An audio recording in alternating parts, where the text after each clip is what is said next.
Olá, amigo do CMTO News. Estamos aqui nos estúdios da TV Unitins para falar sobre Michelangelo, um pintor muito famoso, se não for um dos mais famosos. É um tema que aborda história e arte. E para discutir esse tema maravilhoso, eu chamei aqui os meus dois convidados, Isadora Barbosa e Renato. Isadora, tudo bem?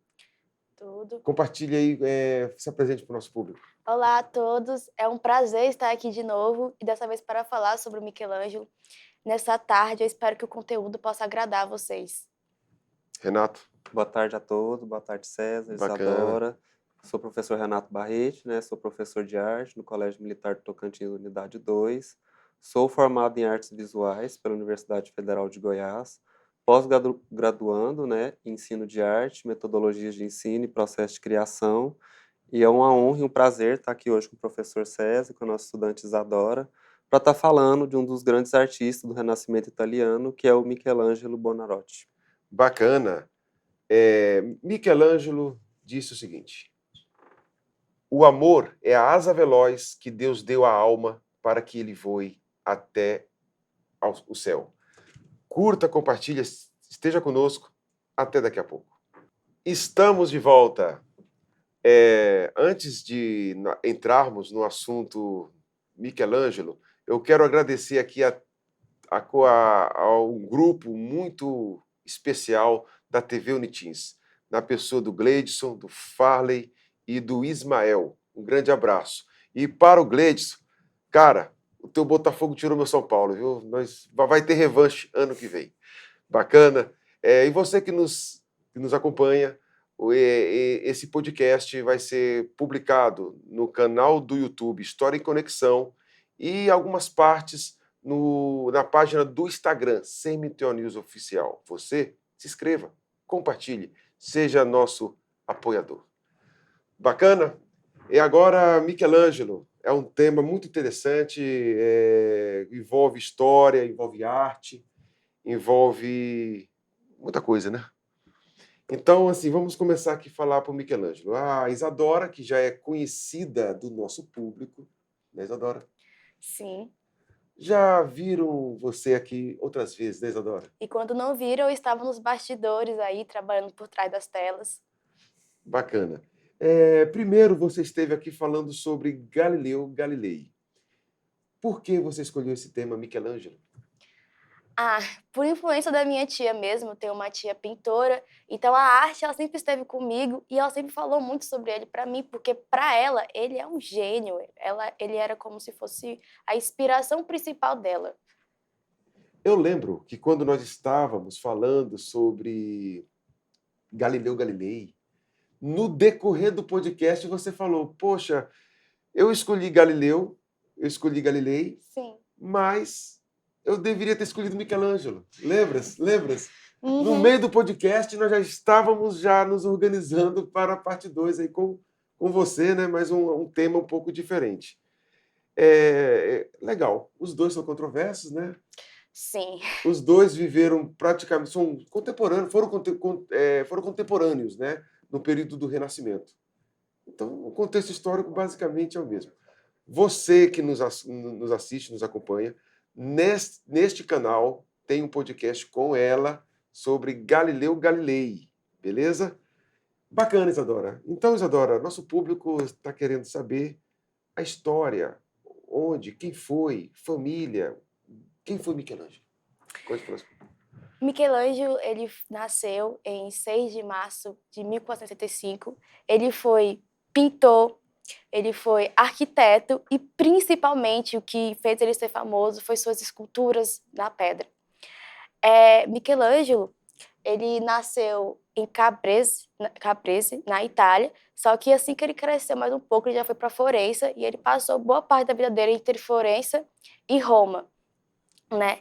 É importante mencionar para a história do Michelangelo, o seu pai, o Ludovico, né? Ludovico, porque ele era político, pode-se dizer assim, ele governava lá as províncias, e o pai dele não apoiava ele nas artes. E ainda assim, o Michelangelo, ele foi por um das artes, e aos 13 anos ele virou aprendiz do Dom Monique. Munique. Uma coisa interessante, que se caísse numa prova de vestibular, provavelmente muitos do nosso público são alunos que queiram, né, passar no vestibular, a cidade de nascimento do Michelangelo não é Florença, né? É Caprese. Você falou. Sim, Ó, interessante você, viu? já marca Porque aí. muitas vezes a gente pensa que é Ele é Florença florentino. porque ele teve a vida dele lá, Sim. não é mesmo? Renato, quer acrescentar um pouco da biografia que ela detalhou sobre Michelangelo? Sim, né? Como a Isadora estava dizendo, né? O Michelangelo nasceu, né? Nessa comuna, Camprese, que fica na Toscana, né? Que é uma região, né? Ali do centro da Itália. Campreste ou Caprese? Camprese. Camprese, Camprese. Fica ali, Camprese. né? No centro da Itália, né? Cuja capital é Florença. Florença, né? Um centro da arte. Várias cidades ali, né? Vão desenvolver um estilo próprio, aquilo que nós chamamos de escolas artísticas. No período não existia a escola como a universidade, como conhecemos, né? Que formavam artistas, que davam diplomas de graduação para artistas, que ensinavam técnicas.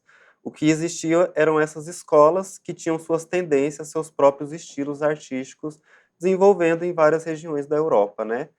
E os mestres, os grandes mestres, né, os grandes artistas, tinham suas oficinas, seus ateliês, e eles recebiam esses jovens aprendizes, né? O Michelangelo, como você disse, foi um aprendiz, né, de dominicano, que foi aos 13 anos, né, os jovens que tinham interesse em aprender arte iam para essas oficinas aprender. Então, Michelangelo, já cedo, aos 13 anos, foi ser aprendiz de dominicano. Parece que o pai dele não queria que ele fosse artista. Não. Tem alguma relação Sim. do... Quer falar sobre o pai do... Ah, sim. O pai dele queria que ele seguisse alguma carreira mais tradicional, né? Aquelas carreiras da época que eram mais estáveis, pode-se dizer assim. Mas Michelangelo não queria, ele queria era arte. A arte chamava ele, né? Desde pequeno já demonstrava muito talento. Tem uma frase do Michelangelo que ele fala assim que quando ele pega um bloco de mármore, ele só tira o que não presta. Olha a frase do Exatamente. cara, né?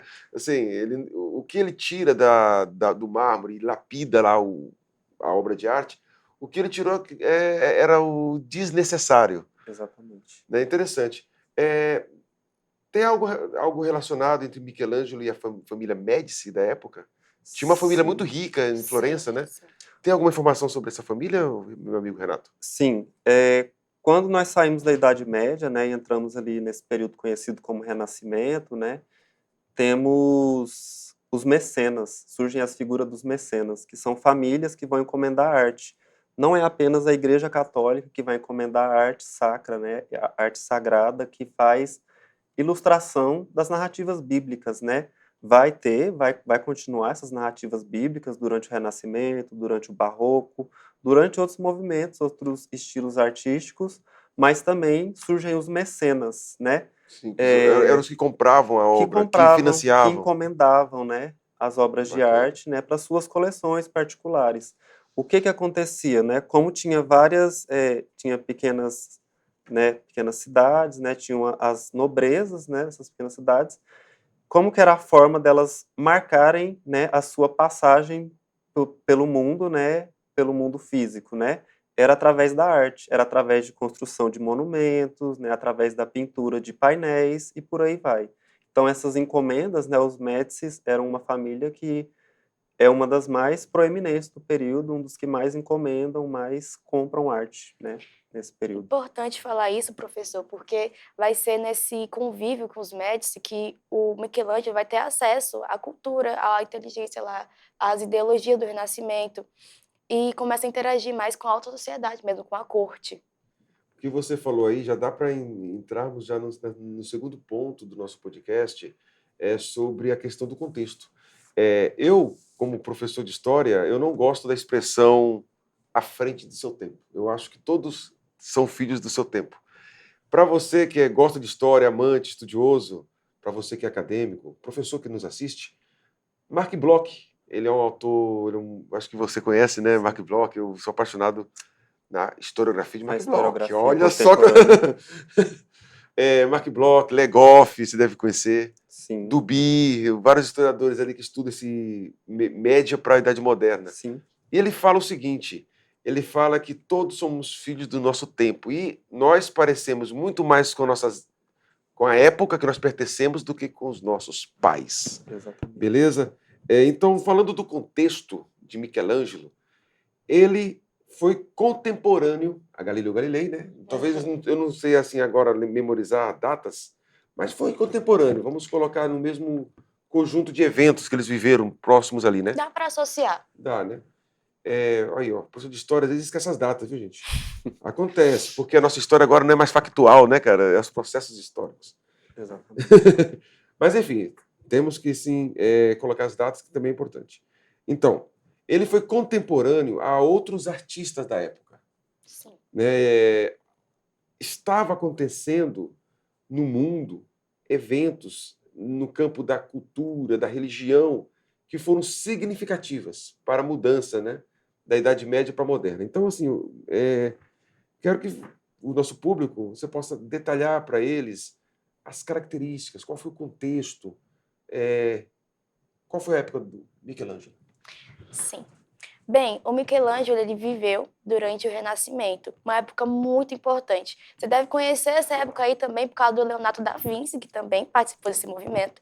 E o Renascimento ele voltava muito para o corpo humano. Ele falava muito sobre a perfeição do corpo humano, sobre as proporções do corpo humano. E Leonardo da Vinci vai ser muito conhecido por abrir os corpos, né, dos mortos Agora, contra a Igreja Católica. você falando do Da Vinci, como é que está o Michelangelo? Ele está se remoendo em tudo. Estamos vamos chegar chegando lá. no Michelangelo. Só que o que ninguém sabe é que o Michelangelo também fazia isso. Porque Também fazia. muito se fala do Leonardo da Vinci e pouco se fala do Michelangelo. Por quê? Ora, eu vou falar o seguinte: quando se fala sobre do estudo da anatomia humana, eu só lembro do Da Vinci. Mas o Mas Michelangelo... também. E o Michelangelo ainda foi revolucionário, tá, gente? Porque o Michelangelo, na hora de esculpir, ele ainda usava as proporções, aumentando quando precisava, diminuindo, para conseguir dar a ideia que ele queria. Ainda vou falar isso um pouquinho mais pra frente, mas segura essa informação aí. O Renascimento, ele era uma época que parava de ser tudo sobre Deus. Apesar de ter muitas obras ainda, né, professor Renato, religiosas, o homem começava a olhar mais para si mesmo. O Renascimento, ele significa resgate, né? Ele foi um período de resgate. Renascer, né? A palavra renascer, nascer novamente. Nascer o quê? Né? Valores, modos de pensamento, estruturas da Antiguidade Clássica. Na história, a Antiguidade Clássica é Grécia e Roma, basicamente, né? O Renascimento, para que o nosso público possa localizar aqui bem, ele vai ter consequências no campo da religião, com a Reforma Protestante, né? Os protestantes tentam romper com a igreja para resgatar o que era... Houve uma corrupção no curso natural do cristianismo e eles buscavam resgatar os primórdios, né? Era a pretensão do protestantismo. Também no Renascimento resgatava esses valores da Roma Antiga, mas o Renascimento ele é muito forte ali na Itália, basicamente porque a Itália foi o berço do Império Romano.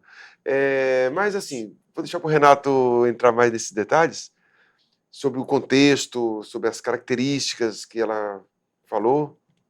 Sim, o que acontece no Renascimento, né, é uma ligação, né, por isso que nós temos o antropocentrismo, é o deslocamento do teocentrismo, que é Deus no centro, para o antropocentrismo, que é o homem no centro. Por isso se estuda tanto a figura humana, o corpo humano no Renascimento, né? Como que, falando Bacana. novamente, vocês falam do Da Vinci, mas Michelangelo também, ele também dissecou cadáveres, ele também observou, né, o corpo humano em todas as suas proporções, ele fazia, como a Isadora disse, né, o aumento da proporção humana de uma forma equilibrada, né, e ele está num período do Renascimento, porque o Renascimento também, né, como nós aprendemos no nível médio, né, a gente aprende como um período assim, o Renascimento, mas quando a gente aprofunda, tem períodos ali dentro, né, tem a Sim. Baixa Renascença e a Alta Renascença. 300, 400, 300, 400 e 500. E o Michelangelo, ele está no 500, nessa última geração do Renascimento, Isso. por assim dizer, né, que é considerada a Alta Renascença, que é o período que atinge a extrema harmonia do corpo humano, né? Tanto que o Da Vinci, né, voltando novamente, né? Acho que não tem como Não falar tem de um sem como. falar de outro às vezes. Cara, eu já. Da questão da, mais claro, né? Só Assim, um momentinho aqui, gente. e Desculpa, Renato. Não é contrário, não. Você tá certo. Assim, tô falando só para jogar um pouquinho de gasolina. Cara, Michelangelo, não adianta. Você ama Leonardo da Vinci. Não tem como, filho. não tem Não como, tem como, tá vendo aí, ó. Não tem como separar Quantos os anos dois. depois sim, estamos aqui e em um podcast sobre Michelangelo e o fantasma de Da Vinci apavora Michelangelo. apavora. E Fala, amigo, continue. é Continue. curioso porque Michelangelo é 25 anos mais novo que o Da Vinci. E Sim. ele viveu 40 anos a mais que o Da Vinci, né? Tem uma história ali de Florença, assim, né? Falando um pouco, assim, de curiosidade do tempo, assim, basicamente, né? Que os dois vão participar de uma competição de pintura, né? Eu Da sei. Câmara, né? Que é ali que nasce, basicamente, a rixa entre os dois. E eles vão fazer esse concurso, né? De quem faz uma pintura que retrata um fato histórico da cidade de Florença melhor. Ele escolheu uma guerra lá da época. Sim, Assim. mas acabou que nenhum dos dois concluiu a pintura, né? Isso, foi. Desistiram. E, enfim, vou contar um pouco mais dessa história mais à frente. Vamos. Não, tá beleza. Então, a história, o nosso amigo Renato, professor, ele também tem uma base na história. Ele começou a fazer sua graduação em história, né? Sim, De repente traiu os historiadores, foi para a arte. e pra arte. Mas tá certo. Andam juntos, né? Sim, História, ela precisa ser periodicizada, sim, ser dividida em períodos, né? Que a gagueira pega. 300, isso, 400 sim. e 500. 5%. 500. Isso, 500. 300, 400 e 5%. 500. Que é o período, né, de maior destaque, de maior evolução, assim, Não da é que Renascença. eu falava errado. Então tá bom. Que tem grandes mestres, né? O Tiziano, Rafael, É, Da Vinci e o mas Michelangelo também. ajudando o nosso público, que cada período, o Renascimento, ele tem uma característica. Né? Começa com Petrarca, ali no 300, não é? Petrarca é 300, eu acredito. Aí assim, o Renascimento, ele tinha uma das intenções negar a Idade Média, Sim, o cristianismo. exatamente. A história, ela tem várias correntes, assim, vários ângulos de abordagem. Você pode abordar pela ruptura, porque foi um período de ruptura, teve momentos de ruptura, Sim. mas teve também momentos de continuidade. Continuidades, Nós exatamente. podemos perceber no próprio cristianismo, né? O Sim, cristianismo não foi rompido, não cortaram, não viraram as costas totalmente, não. O cristianismo continua. E os 500, eu estava lendo que foi uma espécie assim de fracasso do Renascimento, basicamente. Tem alguma coisa a falar sobre isso? a questão é que, assim, quando se fala do ponto de vista da arte, é o ponto mais alto, entendeu? Sim, Mas quando se fala do ponto de da vista, história. é, Eu estou partindo da história, tá vendo como é que é? entende? Então, assim, são pontos de vista diferentes a depender da área de conhecimento que está abordando aquele objeto de conhecimento, né? Interessante essa brincadeira aqui, ó. Eu, como tenho formação em história, eu parti de um ângulo diferente do Sim, seu. Né? Historicamente, o cristianismo continua, houve uma espécie de exatamente. declínio, mas do lado do ponto de vista artístico, é um outro ângulo. Mas não Interessante. teria, assim, não Interessante. teria como Bacana isso aí. ser o período de maior relevância para os historiadores da arte se não tivesse, né, uma base anterior. Se Eu não acho que nós. tivesse artistas de períodos anteriores que trouxessem também inovação para que esses outros artistas buscassem melhorar, né? Por isso que cada um é fruto do seu tempo. Por mais que ele Exatamente. tenha sido um cara genial, ele foi filho do seu tempo e também, quando a gente vai para a história, não a história factual de grandes personagens, mas analisando o comportamento, as estruturas mentais, a religiosidade, uma análise mais antropológica, a gente percebe que ele não seria Michelangelo se fosse 200 anos antes. Então, assim, Com certeza. o tempo também configura o ser humano, né? Tem alguma coisa a falar? Mas realmente, o Michelangelo nasceu na época que ele tinha que ter nascido. Ele teve uma base muito boa, né? Eu falei aqui sobre o pai dele. Ele foi uma pessoa que teve condições de seguir esse sonho dele, de aprimorar esse talento dele. Revoltado pra caramba. Revoltado, mas com Gênio razão. forte. Mas com razão, né? O pai dele não queria, mas ele foi lá, mostrou pro pai dele o potencial dele, e ele foi esse incrível escultor aí que marcou e marcará muitas gerações que vai vir. Bacana. Nós temos uma informação preciosa para você, estudante, e você que já terminou o ensino médio, a se inscrever no vestibular da Unitins. As inscrições estão abertas e o prazo vai até 1º de novembro. Você também tem várias opções de estudo, começando pelo nosso podcast CMTO News. Também a Secretaria da Educação está promovendo um programa chamado Tô no Enem, onde você pode acessar, assistir aulas de diversos professores e sair bem na prova. Nós, do CMTO News, desejamos para você boa sorte. Bacana. Retornando ao nosso tema aqui, vamos aqui, eu vou fazer uma pergunta. Essa pergunta aqui é direcionada diretamente ao Renato, não gaúcho, Renato Goiano. Renato Goiano. Isso. Na pergunta anterior, a gente ficou querendo falar ali das questões técnicas, né? Sim. Vamos falar agora sobre isso. É com você. O Michelangelo, né? Ele é conhecido pintor, escultor, arquiteto, poeta, um multiartista, né? Como Isadora falou, um homem de seu tempo, como a gente tem dito aqui, né? E ele se considerava principalmente um escultor. Primordialmente, ele se considerava um escultor. Era com um cinzel na mão e um grande bloco de mármore, né? O mármore de Carrara, que fala, né? Que é de uma região da Itália, que é um mármore elegante, um mármore branco e meio acinzentado, que era o mármore que ele usava, né? Um mármore assim atemporal, né? Utilizado até os dias de hoje. E o seu cinzel, né? Que era onde ele extraía, né? Ele ia extraindo pedaços até formar a figura humana, né? Foi assim que ele fez figuras grandiosas, né? Como a escultura do Davi, né? Que é famosíssima, né? A figura do Davi de Michelangelo, Sim. De dúvidas. também Moisés, também é dele, né? E também pintor, né? Ele também pintou, né? Pintou o teto da Capela Sistina, né? Pintou o Juízo Final ali no altar da Capela Sistina. Também foi um conhecido pintor. Na época, né, na pintura utilizava-se uma técnica conhecida como têmpera. O que era a têmpera? A têmpera é uma técnica de pintura no gesso, né? O gesso ainda molhada, né? Eles faziam ali o pigmento, né, com a tinta, moía a tinta com um aglutinante, né, como por exemplo uma clara de ovo, e passava na têmpera ainda molhada, no gesso ainda molhado. Isso era conhecido como a técnica da têmpera, né? Então, Michelangelo trabalhava nesses dois materiais, né, primordialmente.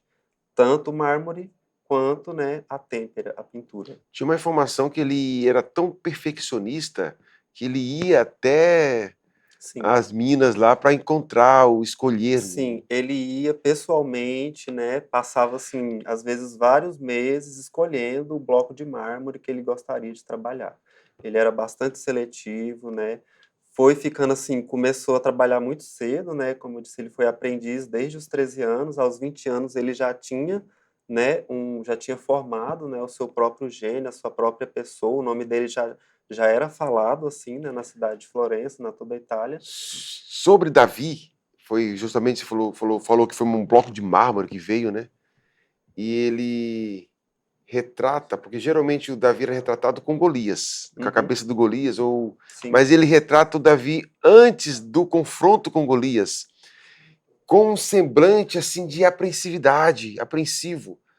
Aqui eu quero chamar atenção para que você que nos assiste tentar entrar nesse imaginário, nessa subjetividade. Você que pinta, Isadora, você retratar um sorriso, retratar um semblante que esteja com medo, requer muita habilidade. Com certeza. Quanto mais, só um momentinho, quanto mais você esculpir numa pedra um semblante com apreensividade, eu acho mais difícil. Será que Davi estava certo assim com relação à pintura, meu amigo? A pintura é uma técnica que você pode corrigi-la, né? O desenho você pode apagar com a borracha, a pintura Sim. você pode passar uma camada de tinta mais escura, que tampa aquilo que você está fazendo. Agora o mármore não, né? O mármore, uma vez retirado um excesso, um pedaço de pedra ali, que foi errado, você estragou todo um trabalho Estragou todo o trabalho. grandioso que você vai ter que começar do zero e vai tomar todo um tempo maior, talvez mais cansativo do artista, né?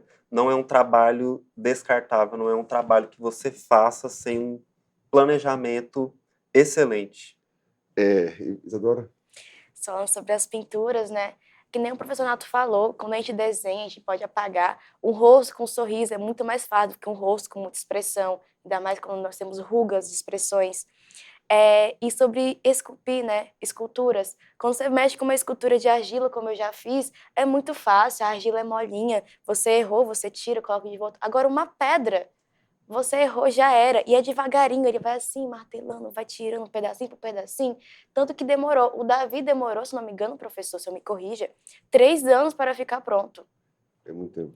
Dedicação, muito porque o Michelangelo começava e não parava mais. Ele usava uma lanterninha não, que na época não tinha lanterna. Usava tipo uma cinta com uma luzinha, uma vela em cima, para poder até mesmo esculpir durante a noite, né? Essa era a disciplina de Michelangelo, o tempo todo, constantemente. Você que quer ser um gênio na sua área, não esqueça, sem determinação você não vai a lugar algum. Exato. Então, interessante isso aí do Michelangelo.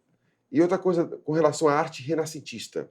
Se você pegar a arte renascentista e comparar com a arte medieval, você vai ver técnicas diferentes. As imagens medievais, elas eram mais opacas. Chapadas. Você quer falar sobre isso? Para passar para vocês que é de arte ainda. Vai. São as técnicas de pintura mesmo, né? No Renascimento vai se desenvolver assim, os artistas, eles não são apenas artesãos, né? Que você encomenda uma obra e ele entrega da forma que você quer, né? Eles são pesquisadores, eles são cientistas, eles testam hipóteses, eles vão atrás. Na verdade, é no Renascimento que a imagem do artista, como conhecemos hoje, nasce, né? O artista nasce na Renascença. Antes disso, a gente não tem o artista, a gente não tem alguém que assina a obra com seu nome. A obra é de quem encomendou. Eu entendo, mas a única obra assinada por Michelangelo foi a Pietà, salvo engano aqui. A Pietà, que é Né? Em incrível. destaque. É uma coisa. Linda. Imagine se um dia eu for a Roma e ver na minha frente, cara, porque só você vendo Por imagem, por já imagem, causa uma comoção. caramba, que coisa assim, né, magnífica, magnífica. Interessante o que você falou para fazer uma ponte ao Renascimento. Um dos conceitos do Renascimento é o individualismo. Então, essa questão do leitor, do autor de um livro, o artista, esse individualismo, ele é um conceito renascentista. Na Idade Média não havia esse conceito assim muito baseado no individualismo. Também temos que entender essas épocas, né? Sim. Outra coisa, as técnicas da Idade Média, elas eram mais opacas, mais rudimentares. Eram bidimensionais, né? Bidimensionais e Elas tinham duas dimensões, né? Como você olhar para uma folha de papel que tem duas dimensões. Os artistas do Renascimento, né, vão inventar a perspectiva através do que? Da matemática, através de cálculos matemáticos, né? Através da aplicabilidade da matemática numa superfície bidimensional, que é o papel, que é uma tela, né, de pintura, seja em madeira, seja um painel, uma parede. E o que eles vão fazer? Eles vão criar perspectiva. A perspectiva dá uma impressão de tridimensionalidade. Ela engana o olhar. Ela faz o seu olhar acreditar que aquilo que você está olhando, né, possui 3 dimensões, assim como é a nossa realidade, né? Nós estamos aqui em 3 dimensões, né? Sim. A pessoa de casa está assistindo a gente numa televisão, numa tela bidimensional. Mas é claro, né? Com um artefato como uma câmera, né? É muito mais fácil causar esse efeito tridimensional, né? O trabalho é todo da câmera. Tem uma pessoa que opera por trás, mas a câmera vem programada para realizar todo esse trabalho. E os artistas, né? Os pintores, né? Que fazem uso de perspectiva, de tridimensionalidade, eles criam uma ilusão ao olhar, uma ilusão de ótica. É bacana que no Renascimento as imagens são mais detalhadas, mais luminosas. Interessante também isso, porque vem o iluminismo daqui a pouco, né? É o início ali já. Em especial no século XVII, que é o auge. Mas na Idade Média quando eles iam desenhar o santo, eles colocavam uma aura, né, em cima para representar a santidade. Sim. Aí você vai falar assim, mas tem imagens cristãs também no Renascimento. Sim, só que você observa que existe muito mais ênfase no lado do homem do que do sagrado. Quer falar algo sobre isso? Sim, vai ter muito, né? Tanto que o Michelangelo vai esculpir a Pietra, que pra mim, nossa, é maravilhosa ver aquela obra. Você vai vendo os detalhes, tipo, a mão da Ela impacta Maria você, a mão. afundando assim Nossa, gente, pesquisa imagens, é incrível. É lindo mesmo, é maravilhoso. Sim, no Renascimento, o antropocentrismo vai estar em ascensão, então é mais focado no homem. Tanto que o Davi, ele é esculpido antes de ele enfrentar Golias, então antes de fato ocorrer um milagre. Exatamente. E muita autopercepção. Vai ter também as pinturas do Michelangelo, tá? Eu falo sobre isso mais pra frente. O professor Renato falou muito bem sobre a questão da anatomia, você também falou sobre isso. E eu acho que foi na obra de Moisés, ou Davi, ou Pietà, um das três, não vou lembrar agora, que os estudiosos ficaram impressionados que ele desenha um músculo que quase ninguém percebe no corpo humano, que está ligado ao dedo mindinho, assim. Quando Sim. levanta, aparece. Caraca, velho. É no Davi. É no Davi. Soltar um caraca aqui, que pelo... no Davi, né? Isso. Ele lixava a obra para ficar reluzente. Na obra de Moisés, ele tentou criar um buraco na capela para que o sol, a luz, refletisse no Moisés, e Moisés está esculpido de uma forma como se estivesse querendo sair da cadeira de onde estava sentado. É uma coisa magnífica, magnífica.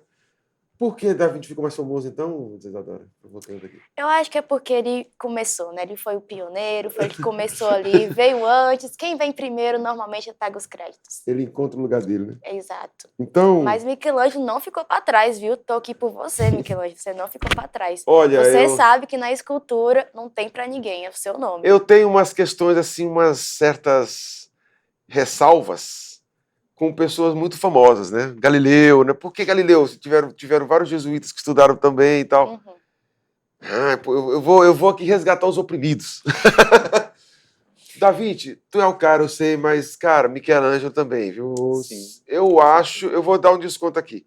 Michelangelo, Da Vinci, fazia o que você fazia, mas você não fazia o que Michelangelo fazia. Exato. Então, para mim, top one, Michelangelo. Michelangelo pintava, mas Da Vinci não esculpia. Exatamente. E outra, Da Vinci não concluía muita coisa que ele fazia. Ele tinha essa fama de começar projetos e não terminar, né, o Da Vinci. Ele tinha algum TDAH, será? Eu acho que faz muito sentido o que a Isadora disse, né, de ter vindo primeiro, de ser mais velho, de ser alguém que já estava estabelecido quando o Michelangelo surgiu. E também eu acho que tem um pouco da questão do interesse da historiografia em si, né, César? Assim, sim. Né, do resgate de tempos em tempos, de determinadas personalidades. E tenho muito, assim, uma questão muito ligada à Mona Lisa, diretamente. A Mona Lisa? Que é um quadro perfeito, né, assim, lindo, mas, de certa forma, superestimado, né? Eu ia provocar você, mas ele já resolveu. Cara, assim, você... É opinião pessoal minha. Quando sim, não me levem a mal. Quando você critica uma divindade acadêmica, você fica assim... realmente... É uma opinião pessoal, assim, e eu defendo minhas opiniões mesmo. É o que eu acho. No podcast anterior do Oppenheim, eu fiz uma crítica ao Einstein.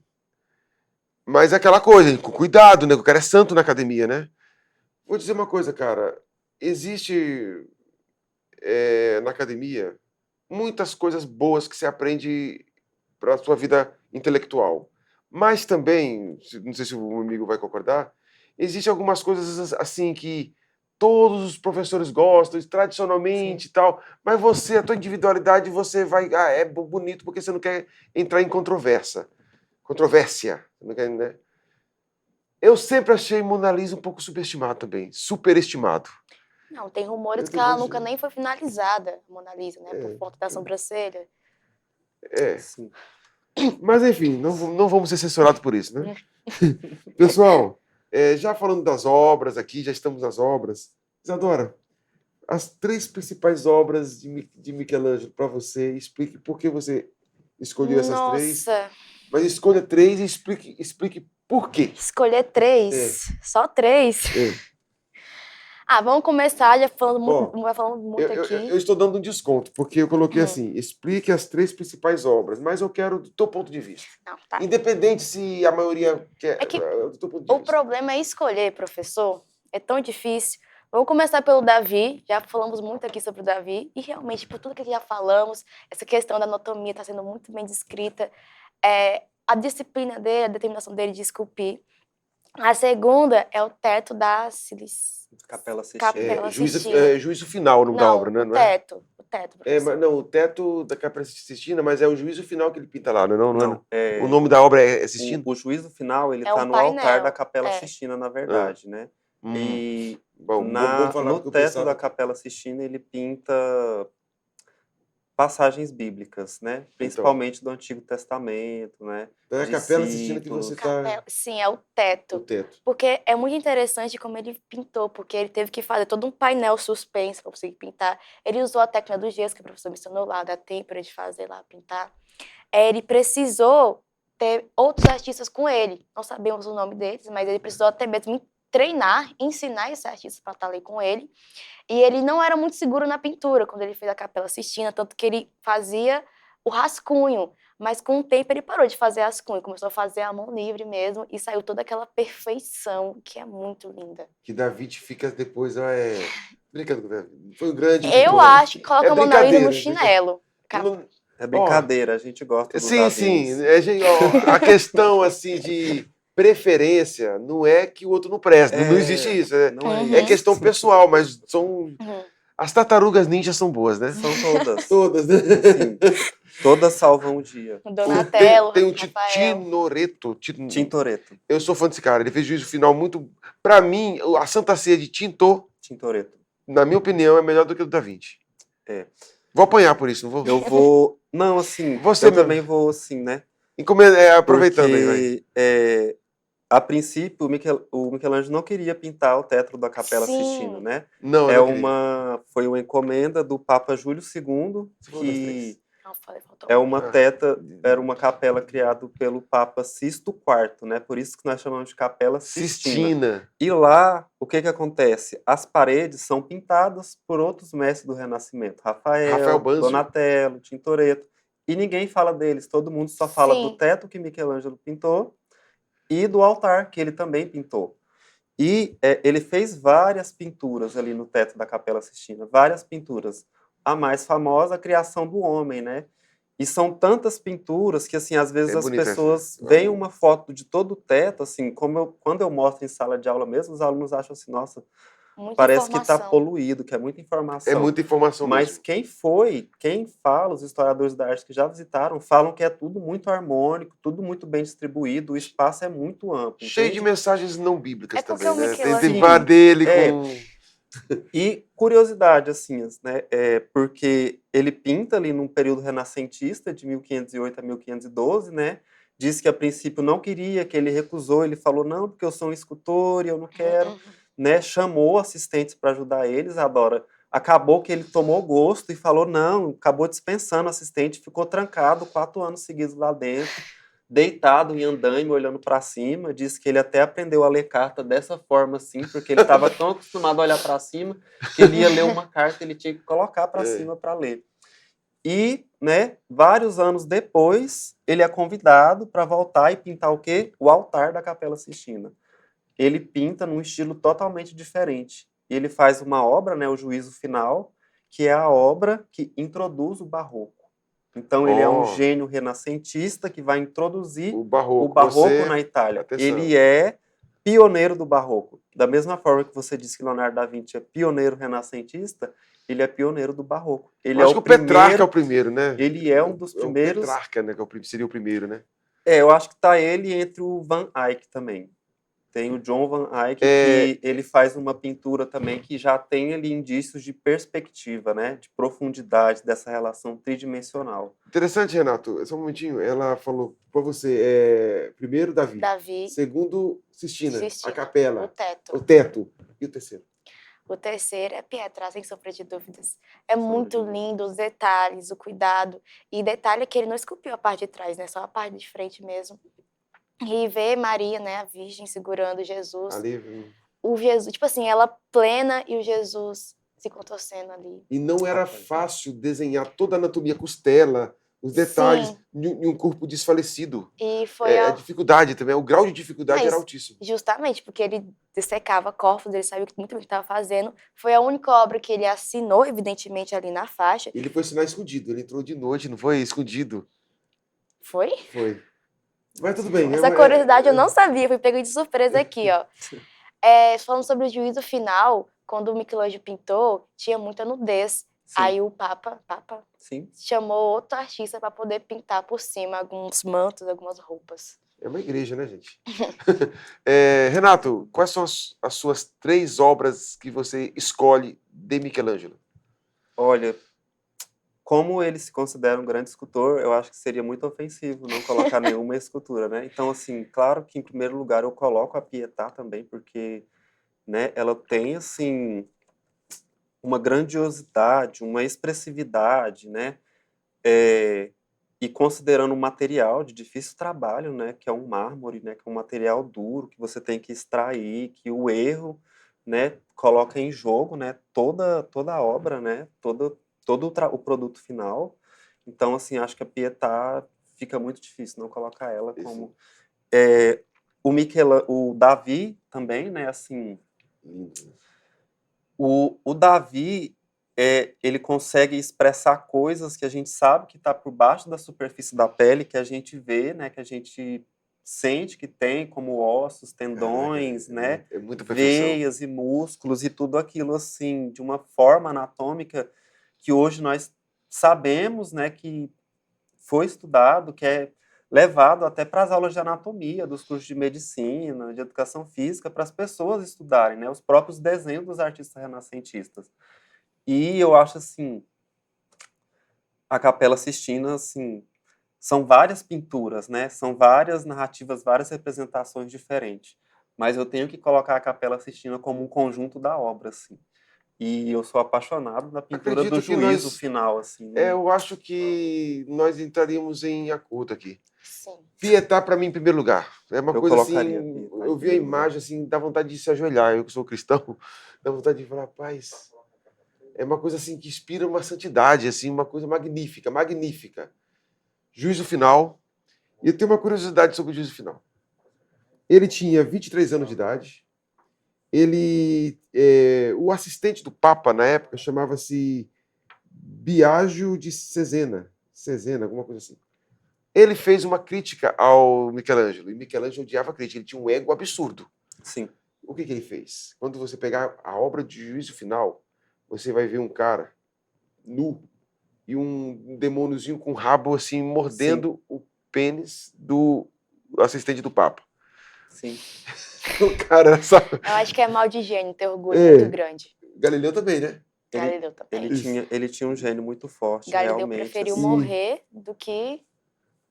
Quando E- ele foi pintar o teto, só mais uma curiosidade, Sim, professor. sim, Quando sim. ele foi pintar o teto da Capela Sistina, né, ele teve um desses ataques de estrelismo, né, e ele saiu de Roma, voltou para Florença, né, e o Papa foi muito sensato, assim, na negociação com as figuras políticas de Florença, né, e as próprias figuras políticas tratavam ele, né, com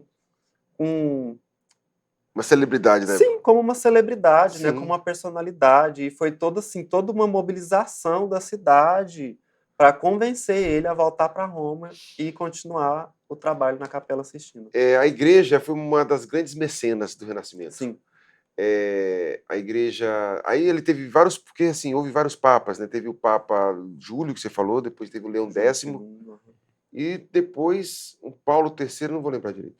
Mas enfim, ele pintou para vários papas, né? sim. No período de vários papas, que foram papas do Renascimento. Cara, ele tinha o nariz curvo. Ah, Para sim. você, é o seguinte: ele era um jovem, Uhum. ele tinha um amigo de escola lá chamado Pietro alguma coisa, não vou lembrar do nome. E esse cara, ele dá um conselho para Michelangelo, uma coisa assim: Ele dá um conselho, mas assim, normal, É. eram dois jovens, ninguém ia saber, ó, naquela época, o Pietro olhou para o Michelangelo, é um pintor como ele. Ninguém vai saber, ninguém veio do futuro falar assim, olha, no futuro o Michelangelo vai ser mais famoso do que você. Não, eu não sabia. Cara, não foi ao contrário, ele fez uma crítica. Foi o Michelangelo que foi fazer uma crítica isso, ao desculpa. colega. Eu troquei aqui as paradas. Michelangelo faz uma crítica ao colega. E o colega senta um murro E aí no meio fica com o narizinho achatado. achatado. E parabéns, Michelangelo. Ficou pra história com esse nariz aí do. O soco que o cara te deu ficou pra história. Beleza? Gente, estamos, infelizmente, nos encaminhando para o momento final. Não temos, infelizmente, nós temos um prazo, né? O nosso tempo aqui. Vamos aqui para a última consideração, última pergunta. E vamos ser um pouco breve nas respostas. É o seguinte: primeiro para a Isadora. Isadora, a contribuição de Michelangelo para a história da arte. Sem sombra de dúvidas, foram as técnicas, porque muitas técnicas dele que ele usava na época estão até hoje em uso. A questão das proporções, que nem o professor falou, das dimensões também. Quando as pinturas, ele tinha uma noção muito boa do contraste, da luz e sombra. Acho que o Peru também da história, ele vai deixar um legado muito grande. Mais alguma coisa? Pode à vontade. Você quer ajudar? Complementar? Eu acho que assim, né, Michelangelo prova que com o resgate do clássico, né, ele vai aprender, ele vai se interessar pela escultura observando a coleção dos Médicis de esculturas antigas. Então eu acho que ele mostra assim que às vezes o tradicional é um caminho seguro a se seguir, né? Você trabalhando com material duro como mármore, mas resgatando um tradicional, né, que são as esculturas greco-romanas, né? Trazer aquele resgate não apenas, né, para trazer o esplendor de Roma novamente, né, porque o Renascimento busca isso, de certa forma, prova que o tradicional funciona, né? Muitas vezes você não precisa exagerar, né? Se não funcionasse, não viraria. Se assim. não funcionasse, não viraria tradição. Isso. Se é tradição, porque tem uma continuidade que passou pelo teste do tempo. Isso. E também a questão dele ser um homem contemporâneo do seu tempo, né? Um homem que se interessa pela ciência, pela pesquisa, pelo teste de hipóteses, né? Por buscar soluções. Eu acho que isso insere ele numa tradição e no tempo como um dos grandes homens do Renascimento, um dos grandes gênios, né? Para você que nos assiste, caro jovem, caro ouvinte, telespectador, em tudo na vida que você quiser fazer, busque a perfeição. Eu sou professor, eu devo me espelhar em bons professores que vieram anteriores. Gosto de história, que eu estude bons historiadores. Assim como Michelangelo fez, para ser um bom pintor, ele se respaldou em grandes mestres.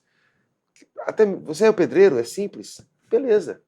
Busque em grandes pedreiros pessoas capacitadas que você também se tornará grande. Isso vale para todos. Médico, estude, acompanhe, busque médicos bons, mais experientes do que você vai aprender muito com eles. Curta, compartilha. Se você tem alguma coisa aqui que você não entendeu, que você queira acrescentar, que não foi abordado como você gostaria, educadamente, deixe abaixo os seus comentários. Siga, compartilha, seja um seguidor do nosso projeto. Bacana? E até daqui a pouco. Estamos de volta agora para o momento que você está mais esperando, conhecer um pouquinho dos meus convidados. Bacana? Isadora, ela já revelou um pouquinho dela lá no primeiro podcast sobre Galileu Galilei. E lá, muitas pessoas me procuraram. Ela não tem ninguém na vida dela? Aí eu falei assim para essas pessoas. Ela não tem agora, mas no próximo, provavelmente. É verdade isso agora? Não. Eita, professor. O tempo passa, anos passam, e o senhor não tira isso da cabeça. Não. Tá certo. Mamãe? Exatamente. Fica tranquila. Pai, mãe, não tem ninguém. Tá certo. Isadora, então, assim, eu acho que você já falou no decorrer, né? Mas por que você só complementa mesmo. Por que Michelangelo é importante para você? Nossa, por ser a figura que ele foi, e a figura que ele ainda é, porque ele ainda está marcando as gerações. Ele foi um gênio, ele foi um escultor, ele foi pioneiro do barroco, né, o professor falou, e inspirou minha tia, que minha tia me inspirou. Então, Aí, ó, tá na geração, tá na família, tá aí. grandes mestres aí, né? E Michelangelo, vou falar mais uma vez, tá? Leonardo da Vinci não se compara a você, tá? Você tá acima dele. De Tá novo. certo. Não precisa, Michelangelo, ficar. Não fica no aborrecido, não. Porque ele foi perseguido, né, pelo Leonardo da Vinci, fantasma do Leonardo da Vinci na costa dele. E ele gostava de desenhar, achava que a arte da pintura era uma arte. Você falou, já foi falado, né? Mas, Michelangelo, tira isso da sua cabeça, cara. Você, a meu ver, você está um pouquinho maior do que o Michelangelo, Da Vinci. Mas não tirando a grandeza do Da Vinci, como Nunca. nós falamos, né? As tartarugas ninjas são especiais. É, Eu sou professor de História do Colégio Militar, né? Trabalho lá há algum tempo e tive o prazer de, nesse ano, conhecer o Renato. Professor Renato, estamos construindo uma relação profissional, uma amizade. Já desde o início, quando eu observei o desempenho dele, eu pensei, esse cara pode ser um grande parceiro do nosso Temitan News. Primeiro, bem-vindo, né? Eu já te dei já te recebi bem lá no colégio, dei as boas-vindas lá. E no meu projeto, nós já temos um outro podcast nesse ano ainda, e eu espero que você apareça outras vezes. Para o nosso público, fala um pouquinho de você, de quem você é. Então, eu sou, assim, recém-chegado em Palmas, né? Tô aqui há pouco tempo, tô adorando essa cidade, né? Eu formei ano passado, formei recentemente. Fui professor da Isadora, né? Que é aluna do terceiro ano. Eu Legal. não leciono no terceiro ano, fiquei lá algumas semaninhas, né? Conheci a Isadora, conheci o professor César, muito acolhedor desde o começo, sempre muito agradável, muito educado comigo. A escola, no geral, me recebeu bem, os colegas, os estudantes, né? É um espaço que eu estou gostando, né? De estar lecionando, de estar iniciando a minha carreira docente, assim como eu falei, eu formei recente, eu formei ano passado, né? Bacana. Fiz o concurso no meio do ano, né? Tive essa honra de ser convocado aqui para trabalhar na Seduc Tocantins e tive uma honra maior ainda em trabalhar no Colégio Militar do Tocantins, né? Senador Antônio Luiz Maia. E está sendo maravilhoso, né? Essa experiência, essas vivências aqui nessa cidade. Que legal. E o calor? E o calor? O calor, assim, a gente aprende a conviver com o calor, né? Assim, é bom o calor, assim, o calor humano, o calor das pessoas, o Tá calor do certo, sol. tá certo. Isadora, se você tivesse um superpoder, o que você faria agora? Nossa, calma.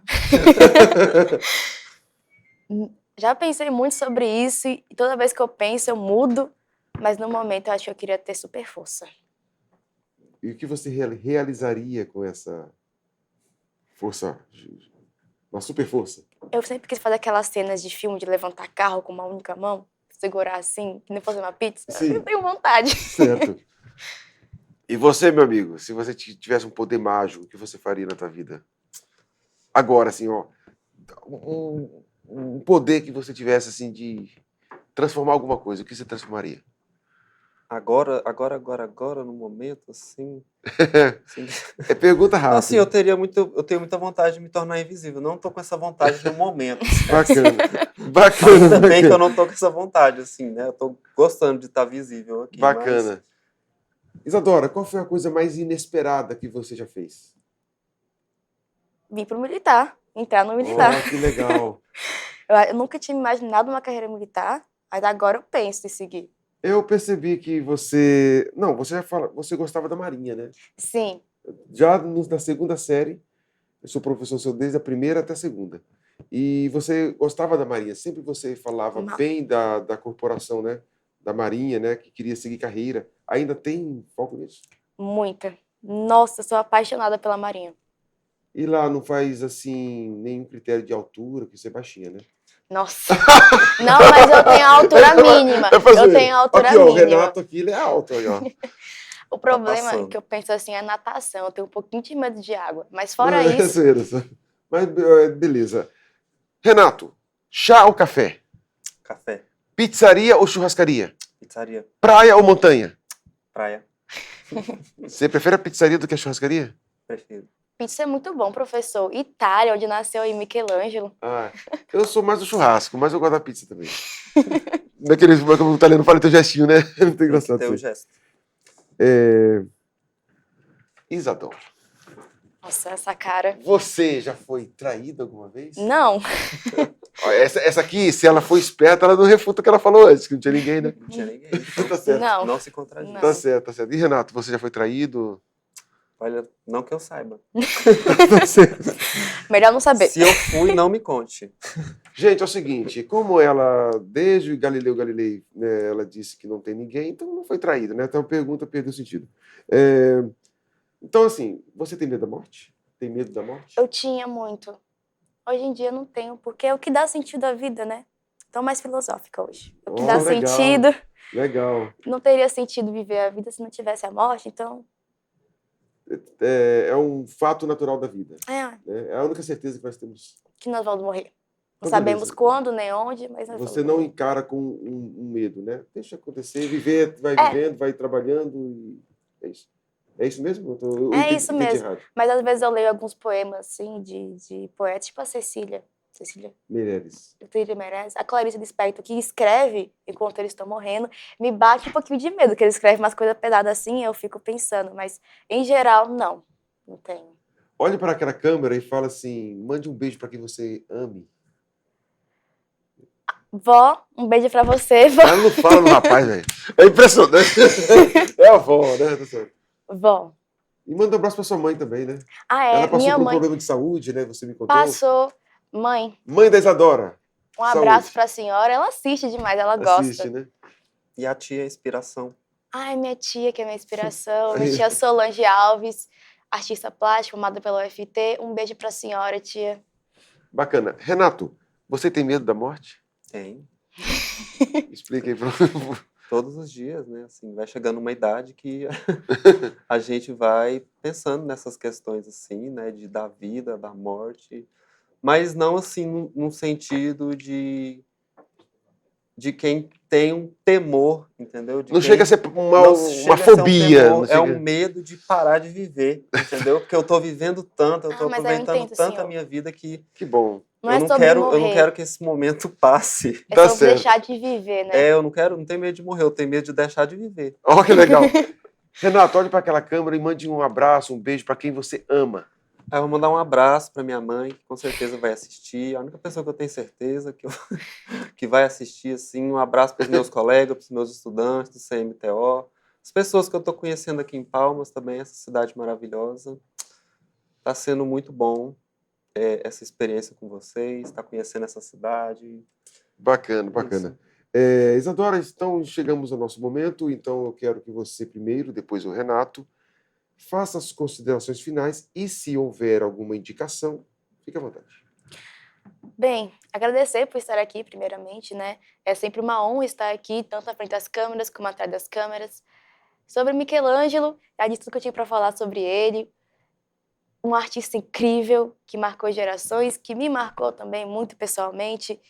Eu espero que na cabeça de todo mundo que esteja assistindo aí, Michelangelo seja sempre melhor que Leonardo da Vinci. Sim, e você, Renato? Eu também, assim, acho que a gente explanou bastante o assunto, né, Isadora? Foi muito, muito legal esse bate-papo, porque a gente não se ateve somente a fatos, mas podemos fluir esse assunto, né? Uma indicação de leitura que eu deixo ao público é o livro A História da Arte, do Gombrich, que é esse livro que eu trouxe aqui. Essa é a versão de bolso dele. É um livro, assim, muito bom para quem tem Pode ser no interesse em história fechado? da arte, né? Para quem gosta de imagens, é um livro que tem imagens também, de uma linguagem acadêmica, né? De nível acadêmico, mas de linguagem acessível e simples para quem tiver interesse em conhecer mais história da arte, dos artistas e dos movimentos e estilos, né, Bacana, Renato. que se desenvolveram ali desde Um a livro arte completo. rupestre. Um livro bastante completo. Bacana, eu recomendo o que eles falaram. E também, se vocês buscarem livros, tem muita coisa na internet, tanto em PDF quanto para você comprar. Eu trouxe aqui essa lembrança.